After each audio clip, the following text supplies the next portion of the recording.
Allez, ce matin dans la case libre, nous recevons celui qui ce soir va nous présenter une nouvelle émission sur France 2. C'est Guillaume Durand, bonjour. Bonjour. Enchanté de vous recevoir dans le Cocorico Show pour la toute première fois. Alors ce soir, et ça sera ainsi 2 fois par mois, vous présentez Face aux Français, conversation inédite. Un nouveau concept, Guillaume Durand, ou pas? Oui, enfin c'est un peu l'extension de ce qu'on avait fait à la fin de la saison dernière, quand on avait reçu Drucker, Frédéric Mitterrand, Le Pen ou Georges Frêche, faire une conversation entre une personnalité et des Français.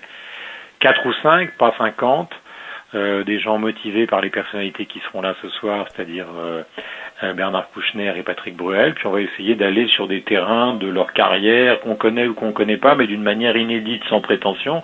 C'est-à-dire qu'on va pas révolutionner ni le monde de la télévision ni la biographie de ces invités, mais essayer d'avoir des précisions sur les raisons qui font que Kouchner a rejoint Sarkozy, sur la manière dont Bruel gère sa carrière. Enfin voilà, c'est un plaisir, c'est toujours fragile la télévision, donc moi j'essaye d'apporter du nouveau parce que il y a 2 ans l'objet du scandale était une bonne émission, l'année dernière c'était un peu plus flou comme concept, donc on essaye de préciser et puis voilà.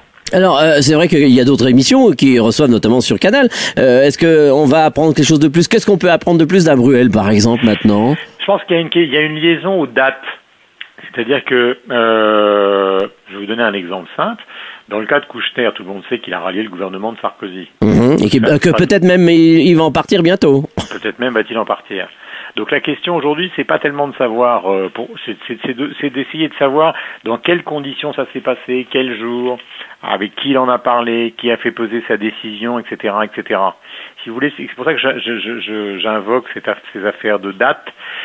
Quand par exemple Bruel s'est beaucoup investi dans le combat contre le Front National à la télévision, quand il a voulu boycotter des mairies pour ses spectacles et qui s'est exprimé à 7 sur 7 chez Anne Sinclair, tout le monde a le souvenir de ça. Mais sur le moment, ce qui s'est passé, c'est pour ça que je dis qu'il n'y a aucune prétention à raconter quelque chose de totalement nouveau, mais d'apporter des précisions sur les conditions de tout ça, ça me paraît être une bonne chose. En tout cas, c'est l'ambition qu'on a. Voilà. Alors, pour revenir à Kouchner, pourquoi vous répondrez plus à vous qu'à quelqu'un d'autre ou à la presse par rapport à ce genre de questions? Je pense que moi, j'ai absolument pas la prétention qu'ils répondent plus à moi qu'aux autres. Moi, je lui ai proposé de venir dans une émission. Je pense qu'il y a d'autres émissions qui lui proposent tous les jours. Il a été chez Apathy l'autre jour à la radio, par exemple RTL. Bon, je n'ai pas le monopole de la confession de Kouchner, hein, mais je pense que on peut essayer de découvrir, comme je vous l'ai expliqué, un certain nombre de points précis qui sont un peu plus flous dans la tête des gens. D'accord. Alors, vous vous êtes entouré en plus de chroniqueurs. Je crois qu'il y a Olivia Andrès, Sophia Aram, qu'on écoute régulièrement sur une radio depuis quelque temps, Frédéric Bonneau, qui lui aussi vient de la radio, donc qui est toujours. C'est des gens qui vont être quoi? Un peu aussi ce qu'on appelle des snipers maintenant, c'est la tendance? Tout à fait différemment, parce que Olivia, elle s'occupe d'Internet, elle a fait HEC, elle s'est occupée de tout ce qui est Internet pour le groupe Elle, donc elle connaît bien ces sujets-là. Donc c'est plus une compétente qu'une sniper, mais en même temps elle va relayer l'opinion des gens qui regardent l'émission. Frédéric, qui s'occupe beaucoup de culture, à la fois au Move maintenant, au France Inter avant et à Europe 1, donc je pense que c'est important que ce point de vue culturel dans une émission soit présent.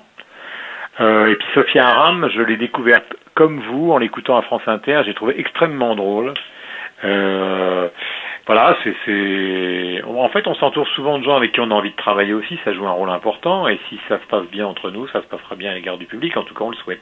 Alors vous avez des chiffres à faire, vous avez le temps de vous installer ou pas? Vous savez, les chiffres, j'ai l'impression que d'abord ça fait des années que je fais de la télévision, les émissions culturelles ne sont pas assujetties aux mêmes, et politiques dans leur ensemble d'ailleurs, ne sont pas assujetties aux mêmes objectifs d'audience que Patrick Sébastien.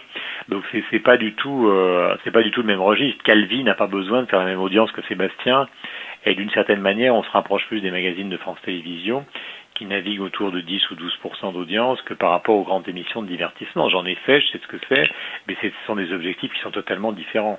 Et l'arrivée du nouveau président Pour vous? Bah écoutez, il y a un nouveau président à France Télévisions, je dis pas tant mieux, mais il est là et c'est une bonne chose. Je le connais parce qu'il était à la 3, que j'étais déjà à la 2 et à l'époque il travaillait avec Marc Tessier, qui était avant Patrick de Carolis. Voilà, moi je pense que maintenant la chaîne, enfin le groupe est dirigé, ils ont une politique différente, on va bien voir ce qui se passe. Bon, une dernière petite question, Guillaume Durand, est-ce que bon, ce soir c'est la première, dans 15 jours, est-ce que vous êtes prêt à recevoir Jean-Luc Delarue pour lui poser toutes les questions? Oh, pourquoi pas? Pourquoi pas? Pourquoi pas? Pourquoi pas? Je pense que ce serait d'ailleurs une bonne idée. Et vous croyez qu'il peut répondre à toutes les questions? Écoutez, j'en sais rien. Je lui ai pas posé la question parce que vous me suggérez ça ce matin, mais ce serait une bonne chose. Je ne sais pas si le service public a très envie que Delarue expose ses problèmes en public. Je ne sais pas si lui en a envie et je ne sais pas si les patrons de la chaîne en ont envie ou le souhaitent, mais en tout cas... pourquoi pas, c'est une bonne idée. Eh bien, merci Guillaume Durand. Donc ce soir, la première, à 22h10, avec comme invité Bernard Kouchner et Patrick Bruel, face aux Français, avec conversation inédite. Merci Guillaume Durand et on croise les doigts pour vous. À très bientôt. Au revoir.